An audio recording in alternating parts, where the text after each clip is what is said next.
तो hello guys, एक और इसी लेके मैं आया हूँ और यही शायद लास्ट इसे होगा मेरा, क्योंकि 1:18 है। देखता हूँ अगर कुछ और कर पाता हूँ तो। चलो शुरू करते हैं बिना टाइम वेस्ट किए।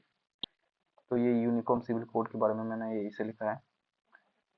A uniform civil code or UCC is proposed in India for the formulation and implementation। ये formulation होगा, FORMULATION, formulation and implementation of individual citizenship laws that apply to all citizens equally irrespective of their religion। मतलब India में एक uniform civil code propose किया गया है, जिसका जो मतलब रूल्स होगा ना, वो सभी सिटीजन्स के ऊपर सेम टाइप से लागू होगा। क्योंकि अगर आप देखोगे ना, तो जो मुस्लिम पर्सनल लॉस है वो काफ़ी, मतलब मैं किसी भी धर्म के बारे में ऐसा नहीं बोल रहा हूँ, मैं खुद ही एक मुस्लिम हूँ, लेकिन कुछ वहाँ पे रूल्स है जो कि क्या बोलते हैं उसको, पेट्रियर्कल बोले या फिर बहुत ही ट्रेडिशनल बोले, उस टाइप का है। जैसे कि मतलब तलाक अभी जो बंद हुआ है, तो यही है। इसलिए यूसीसी जो यूनिफॉर्म सिविल कोड है वो जरूरी है, ताकि मतलब सेम टाइप का रूल सब पे लागू हो। ऐसे नहीं कि मुस्लिम के लिए अलग से लॉ हो, हिंदूज के लिए अलग से लॉ हो, सिख और क्रिश्चियंस के लिए अलग से लॉ हो। हाँ मतलब सेकुलर कंट्री है, रिलीजियस फ्रीडम है, लेकिन साथ ही साथ जो रूल्स है ना, मतलब रेगुलेशंस है, ये सब के लिए सेम होना चाहिए। मैरिज रूल्स जो भी है रूल्स, सब कुछ सेम होना चाहिए। सो ये इसी के बारे में है। और एज ए टाइम हमको इवॉल्व करना ही है, और आज़ादी का मतलब काफ़ी टाइम हो चुका है। चलिए मैं इन सब के बारे में लिखा हूँ यहाँ पे, तो पढ़ते हैं। Implementation of individual citizenship laws that apply to all citizens equally irrespective of their religion. It refers to a standard set of laws governing personal matters such as marriage, divorce, adoption, inheritance, etc. जैसे अगर हम inheritance की बात करेंगे, तो inheritance में काफी धर्म है जिनमें बेटियों को जमीन दिया जाता है, और कुछ ऐसे जातीय धर्म है जिन लोगों को बेटियों को कोई जमीन नहीं मिलता। तो यही है इनहेरिटेंस। और एडॉप्शन, एडॉप्शन में भी कुछ अलग अलग रूल्स है। और डाइवोर्स जिसकी मैंने बात की अभी, जो तलाक की बात है, और मैरिज। तो अभी जो कॉन्स्टिट्यूशनल प्रोविजंस है वो देखते हैं यूसीसी का। Article 44 of the part 4 directive principles of state policy of the Indian Constitution refers to the UCC and says, मतलब हमारे इंडियन कॉन्स्टिट्यूशन का जो आर्टिकल 44 है, जो कि part 4 DPSP directive principles of state policy उसके अंदर आता है, उसमें यूसीसी का जिक्र किया गया है। और यूसीसी के बारे में क्या बोला गया है, क्या है यूसीसी, आइए देखते हैं। तो कॉन्स्टिट्यूशन में बोला गया है, the state shall Endeavour endeavor to secure for the citizens a uniform civil code throughout the territory of India। मतलब स्टेट जो है, स्टेट मतलब स्टेट का एक डेफिनेशन दिया है। स्टेट में सेंट्रल गवर्नमेंट भी है, स्टेट गवर्नमेंट भी है, और क्या बोल उसको, जैसे डिस्ट्रिक्ट और लोकल गवर्नमेंट को भी स्टेट का दर्जा दिया गया है। आर्टिकल 13 शायद है, ये आर्टिकल 12 आई थिंक, जिसमें स्टेट के बारे में डिफिनेशन दिया गया है हमारे इंडियन कॉन्स्टिट्यूशन में। तो ये इम्पोर्टेंट नहीं है कि कौन से आर्टिकल में। हाँ स्टेट, तो वो स्टेट का मतलब ये है कि सेंट्रल गवर्नमेंट भी है, स्टेट गवर्नमेंट भी है, यूनिफॉर्म सिविल कोड लागू करने की कोशिश करेगा। लेकिन आजादी के 75 साल बाद भी कोशिश नहीं किया गया है।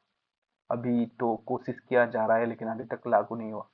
एज द टीपीएसपी और एडवाइजरी, क्यों नहीं लागू किया है उसका रीजन एडवाइजरी है।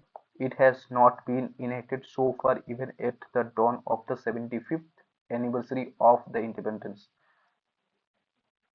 सो मतलब जैसे कि डीपीएसपी में तो उसका क्या मेंशन कर दिया गया है कि स्टेट को कोशिश करना चाहिए यूनिफॉर्म सिविल कोड लागू करने के लिए, लेकिन वो एडवाइजरी है, इसलिए स्टेट ने कोशिश ही नहीं करा है अब तक। इन 1985, अभी देखते हैं कुछ ऑब्जर्वेशंस और कुछ cases. In 1985 chief justice of India, जिसको सीजीआई मैंने लिखा है, सीजीआई बोलते हैं in short, chief justice of India को CJI, mister Y V Chandrachud. Justice Chandrachud famous है ये। जस्टिस चंद्रचूड़ का नाम आप लोगों ने न्यूज़पेपर या कहीं ना कहीं या फिर यूट्यूब में सुना ही होगा। चंद्रचूड़ इन ए डबल हो गया है, तो ठीक है, इन ए कंट्रोवर्शियल केस ऑफ शाहबानो एक मिनट यार देखो। अब शाहबानू, शाहबानू का केस जो था ना, उसका पति उसको तलाक दिया था जो कि मुस्लिम था, और क्या बोलते उसको, फिर उसके पत्नी ने उसके ऊपर मतलब कोर्ट में मूव किया था।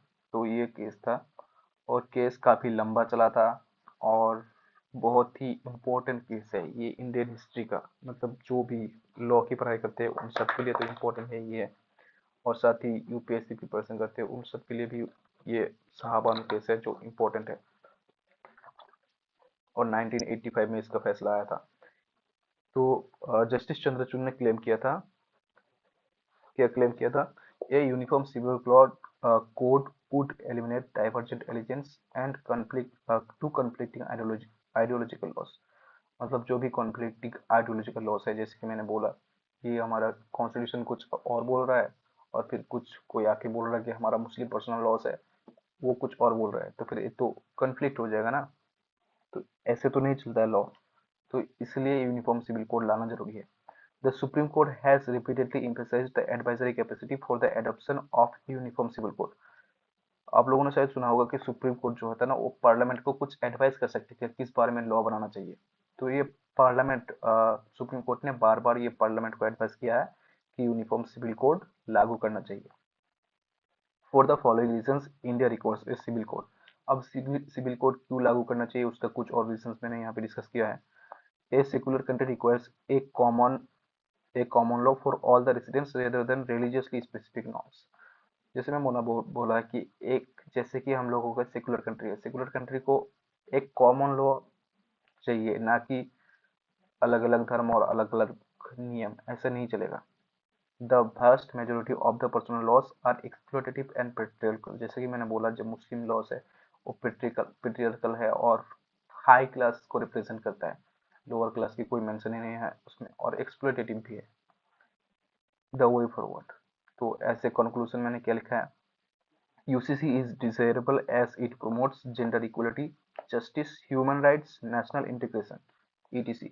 Personal laws reflect the patriarchal concept of upper class। जो पर्सनल लॉस है, जैसे मैंने बोला कि Muslim personal laws reflect the patriarchal concept of the upper class. Upper class का पेट्रियार्कल कॉन्सेप्ट को ये रिप्रेजेंट करता है। मतलब जो क्या बोलते हैं उसको, मेल्स को जो है ना, मतलब मेल बॉयज या फिर मेल्स, उसको ज्यादा राइट्स देता है, और वुमेन्स को बहुत ही कम राइट देता है, या फिर कहे तो कुछ भी राइट नहीं देता है। ऐसे भी बोलना कुछ गलत नहीं होगा। They should be replaced with UCC. इन सारे जो लॉस है, मतलब रिलीजियस लॉस है, उन सब को रिप्लेस करके एक यूनिफॉर्म सिविल कोड लाना चाहिए। तो यही था इससे, और कुछ शायद मैं नहीं दे पाऊंगा, देर बज चुका है। अभी वीडियोस अपलोड करना पड़ेगा, और कुछ मतलब उसको जो भी एडिट वेडिट करना पड़ेगा, तो इन सब में दो क्रॉस हो जाएगा। कल कुछ कोशिश करूंगा मैं, अगर देने की टाइम मिले तो। टाइम से ज़्यादा इंपॉर्टेंट क्या होता है पता है, दिक्कत टाइम का नहीं होता, टाइम तो मिल जाता है, लेकिन यहाँ पे बहुत ही शोर है, बहुत ही शोर। रेंट पे रहता हूँ, अभी 2000 मेरा रेंट है, सिंगल रूम में रहता हूँ, लेकिन फिर भी आसपास से काफ़ी शोर आता है। तो पढ़ाई में भी दिक्कत होता है, लेकिन वो तो मैं एडजस्ट कर लेता हूँ, लेकिन वीडियो बनाते टाइम अगर वो शोर जाए तो फिर बहुत ही गंदा लगता है, वो ठीक से ऑडियो भी नहीं आ पाता। तो मैं देखता हूँ, कोशिश करूंगा जरूर। So thank you so much, और शायद अगर नहीं मिल पाया तो फिर all the best for your CHSL tyre 2 examination. मेरा 18 तारीख को एग्ज़ाम है, कोलकाता में है, न्यू अलीपुर कॉलेज में एग्ज़ाम है। So thank you so much, and Tata.